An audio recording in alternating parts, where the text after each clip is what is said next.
I'm currently waiting at our rather chilly Bidston station, hoping that it's third time lucky for the move of 507001, which will likely be the last time the unit travels on the Merseyrail network.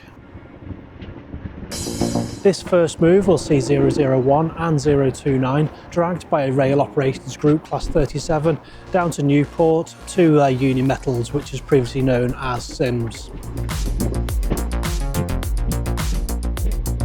I know many people will see this as a sad day, as the last 507s leave the Merseyrail network and they'll likely never return. But it is a crucial day for a group of volunteers who've worked tirelessly to make sure that at least one unit is preserved.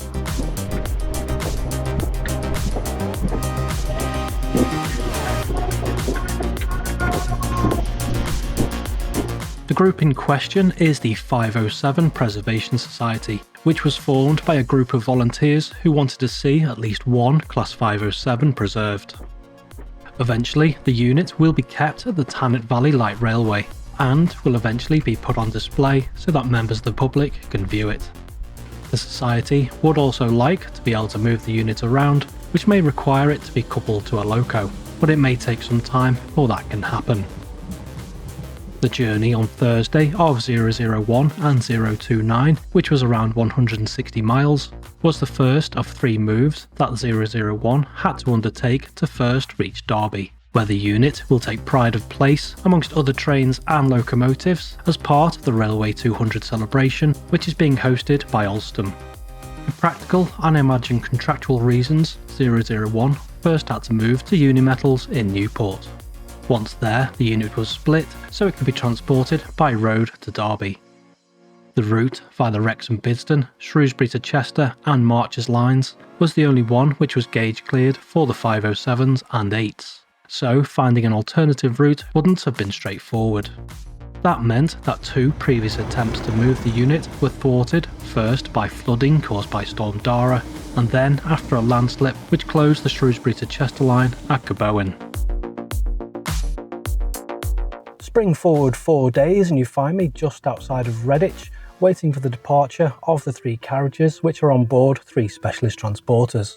The carriages were actually transported from Newport to the West Midlands on Friday, but they've been held in a yard overnight, waiting for the departure to Derby, which is happening today, which is a journey of around 60 miles.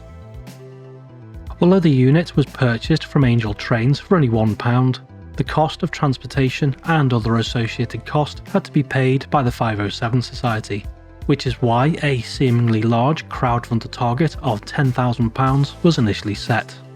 As you can imagine, a 2-day move requiring 3 sets of highly specialised transporters and experienced drivers doesn't come cheap.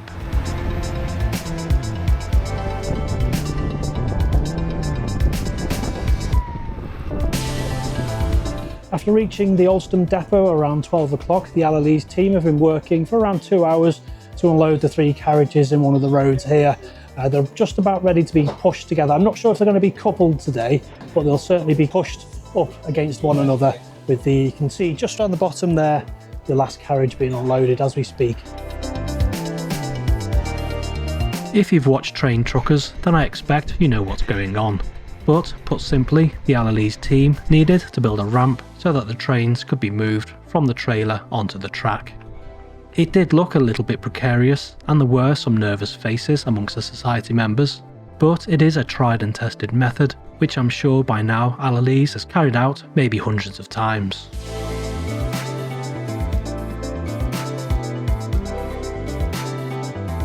So after unloading the 3 carriages, they're just testing this nifty little shunter behind me to make sure the coupler works. I don't believe they're going to be shunting this around today.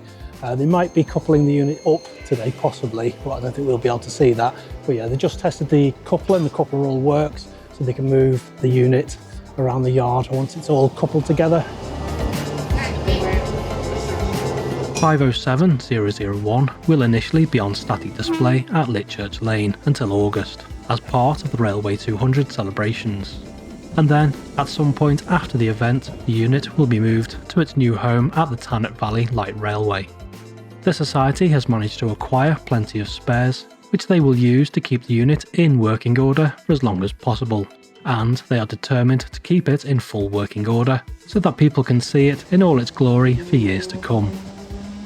Just before I finish, I would like to thank the 507 Preservation Society for allowing me to follow the journey, and to Alstom for allowing me to film on site. I would also encourage anyone who hasn't already to follow the Society on social media, links to which will be in the description below.